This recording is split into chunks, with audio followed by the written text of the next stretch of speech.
आपण दररोज काही ना काही काम करतो आणि आपण इतरांनाही काम करताना बघतो.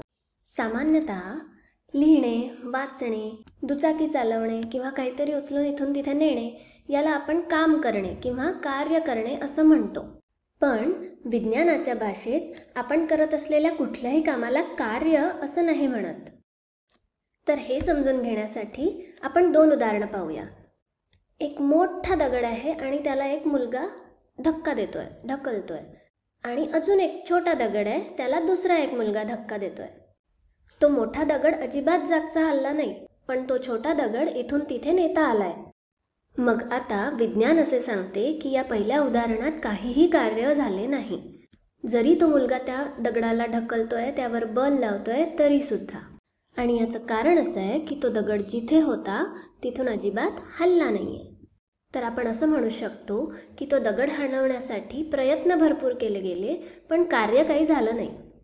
या दुसऱ्या उदाहरणात जेव्हा तो मुलगा त्या दगडाला धक्का देतो तेव्हा तो दगड आपल्या जागेवरून सरकतो आणि वेगळीकडे जातो. आणि म्हणून आपण इथे असं म्हणू शकतो की कार्य झालंय, कारण त्या दगडाचं विस्थापन झालंय. समजा काही पुस्तकं डोक्यावर घेऊन तुम्ही नुसते उभे जरी राहिले तरी थोड्या वेळाने तुम्हाला थकवा येईल. पण विज्ञानाच्या भाषेत तुम्ही त्या पुस्तकांवर काहीच कार्य नाही केलंय, कारण त्या पुस्तकांची अजिबात हालचाल झाली नाहीये.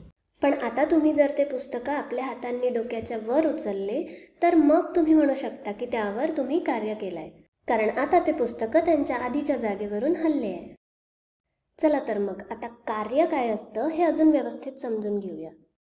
त्यासाठी मी इथे एक छोटा डब्बा घेतलाय आणि मी त्याला ढकलण्याचा प्रयत्न करणार आहे. मी त्या डब्यावर बल लावते. ते बल लावल्यामुळे तो ढकलला जातोय आणि काही अंतर चालून पुढे जातोय. आता या इतक्या छोट्या साध्या उदाहरणामध्ये आपण असं म्हणतो की कार्य झालंय, कारण त्या डब्यावर बल लावण्यात आलं आणि ज्याच्यामुळे त्या डब्याचं विस्थापन सुद्धा झालं. आता जरासं वेगळं उदाहरण पाहूया. मी त्याच डब्याला ढकलते, पण यावेळेस तो जास्त अंतर पुढे गेलाय. तर आता यावेळेस आपण असं म्हणतो की जास्त कार्य करण्यात आलंय, कारण तो डबा जास्त अंतर चालून पुढे गेलाय. हा प्रयोग तुम्ही स्वतः करून पहा. एखादा जड डब्बा घ्या आणि त्याला थोडं अंतर सरकवून पहा आणि मग नंतर त्याला थोडं जास्त अंतर सरकवून पहा. तुम्हाला हे जाणवेल की जेव्हा तुम्ही त्या जड खोक्याला जास्त अंतर पुढे ढकलत नेता तेव्हा तुम्ही जास्त कार्य केलंय. आता अजून एक छोटासा बदल करूया. एका छोट्या डब्याच्या ऐवजी मी 2 खोके घेतले आणि त्यांना थोडं अंतर पुढे सरकवते.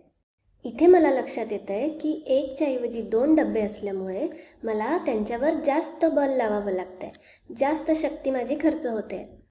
आणि मी जरी त्यांना थोडंसंच अंतर पुढे ढकललंय तरी मला जास्त कार्य केल्यासारखं वाटतंय. मग याचाच अर्थ असा की केलेलं कार्य हे 2 गोष्टींवर अवलंबून आहे. एक हे की त्या वस्तूवर किती बल लागलंय आणि दुसरं म्हणजे त्या वस्तूने किती अंतर पार केलंय.